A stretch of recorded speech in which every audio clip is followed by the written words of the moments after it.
স্বাগত জানাই আপনাদের সঙ্গে চলে এসেছি আমি সৌরভ। আর ওয়েস্ট বেঙ্গল দিব্যাঙ্গ ক্রিকেট অ্যাসোসিয়েশনের উদ্যোগে আয়োজিত হচ্ছে ভারত বাংলাদেশের মধ্যে মৈত্রী সিরিজ, এবং এই মুহূর্তে যে উপস্থিত আছে ভারত এবং বাংলাদেশ দুই দেশের প্লেয়াররা, এবং তাদের মধ্যে যে ম্যাচ, সেই ম্যাচ কিন্তু শুরু হতে চলেছে। তার আগে আমরা কথা বলে নেবো। এই মুহূর্তে আমাদের সঙ্গে রয়েছে ওয়েস্ট বেঙ্গল দিব্যাঙ্গ ক্রিকেট অ্যাসোসিয়েশনের সদস্যরা।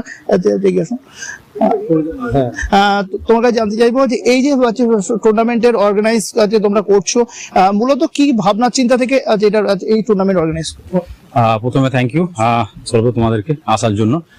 এটা আজকে আমাদের জার্নি শুরু হয়েছিল 10-15 বছর আগের থেকে, যখন আমরা যখন খেলতাম একটা সময়। তো এটা আমার সবসময় মনে হয়েছে কি আমাদের বাংলায় দিব্যাঙ্গ ক্রিকেট নিয়ে, মিনস যারা অর্থোপেডিক হ্যান্ডিক্যাপ আমাদের এই ক্যাটেগরিতে খেলা হয়, তাদেরকে একটু প্রমোট করা দরকার আছে, এবং যে হিসাবে একটা কাজ করা দরকার সেটা মনে হয় মিসিং ছিল। তার জন্য ওয়েস্ট বেঙ্গল দিব্যাঙ্গ ক্রিকেট ফাউন্ড করা, এবং আজকে আমরা যেভাবে কাজ করি ওয়েস্ট বেঙ্গলে সেটা সবার সামনে আছে। এবং ইন্টারন্যাশনাল সিরিজ একটা স্টেট অ্যাসোসিয়েশন অ্যারেঞ্জ করা, এটা কিন্তু সহজ ব্যাপার নাই। এবং আমাদের অ্যাসোসিয়েশন সম্পূর্ণটা ডোনেশন ওয়েল উইশার তাদের সাপোর্টে চলে। এবং আমাদের ম্যাথ্রি সিরিজ বাংলাদেশ আমরা লাস্ট ইয়ার গেছিলাম, এবং এটা 3 নম্বর, মানে 4 বছর চলছে। তো এটা আমাদের জন্য একটা গর্বের বিষয়, এবং এইভাবে যেন দিব্যাঙ্গ ক্রিকেট আগে যায়, এবং যেসব মানুষরা যাদের হাতে পাওয়ার আছে তারা যেন দেখে, এবং আমাদের এই প্রত্যেকটা প্লেয়ার যেন সারা ডিস্ট্রিক্ট থেকে আসে আর তাদের জন্য এটা কিছু ভাবে, এটাই আমাদের মেন উদ্দেশ্য। স্পন্সরশিপ কিছু পেয়েছেন?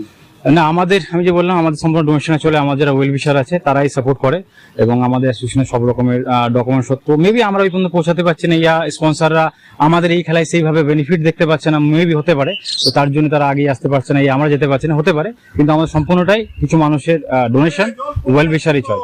একটা বিদেশি টিম আসছে একটা, সেক্ষেত্রে সিএবি কোনো অ্যাপ্লিকেশন বা এরকম কিছু? না, আমাদের দিব্যাঙ্গ ক্রিকেটটা এখনো সেইভাবে কিন্তু অ্যাপ্লিকেশন আইনি। কিন্তু এটা কি, আমরা যখন লাস্ট ইয়ার ডালমেশ স্যারের বাবার এক বার্থডের জন্য আমরা টুর্নামেন্ট করেছিলাম কলকাতায়, তখন কিন্তু সিএবি আমাদেরকে গ্রাউন্ড ইয়া এম্পায়ার এই ফ্যাসিলিটি এগুলো কিন্তু দিয়েছে, কিন্তু এটা অ্যাপ্লিকেশন দিয়ে ইয়া ফান্ড দিয়ে সেইভাবে কিন্তু এখনো আমরা ওয়েট করছি। আপনারা কোনো অ্যাপ্রোচ করেছিলেন? অনেক দিন থেকে, আজকে মোটামুটি আমাদের 1988-এ দিব্যাঙ্গ ক্রিকেটটা শুরু হয়েছিল, এবং আমাদের বোম্বে যে হেড অফিস অজিত ওয়াডেকার স্যার, ইনি ফাউন্ড করেছিলেন। তো আপনি বলতে পারেন লাস্ট 15 বছর ধরে, 35 বছর ধরে লড়াই চলছে, কিন্তু এখনো সেইভাবে অ্যাফিলিয়েশন ইয়া সেই ধরনের এখনো কিন্তু আমরা ওয়েট করছি। আগামী দিনে কি পরিকল্পনা রয়েছে আর এটা ডেভেলপ করবার?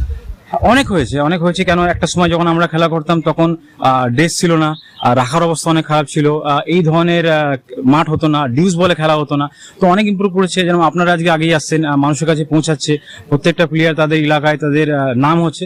তো অনেক তো ইমপ্রুভ হয়েছে। আরো আছে কি, আমাদের এই প্লেয়াররা তাদের এখনো ফিউচার নেই, এবং আমাদের এই খেলা এখনো সেভাবে পয়সা নেই। কেন, এই যে আমরা টুর্নামেন্টটা করছি, যেন আমাদের অ্যাম্বিশন, যেন কেউ ড্রেস দিয়েছে, কেউ ফুড দিয়েছে, কেউ গাড়ি ভাড়া, কেউ মাঠ দিয়েছে। তো এইভাবে এখনো চলছে। তো ওটার অপেক্ষা করছি যেন আমাদের প্লেয়ারদের ফিউচার হয়, তাদের একটা ভবিষ্যৎ হয়। বাংলাদেশ ছাড়া আর কোনো দেশের সঙ্গে এখন অব্দি কি আছে এই ধরনের টুর্নামেন্ট হয়েছে?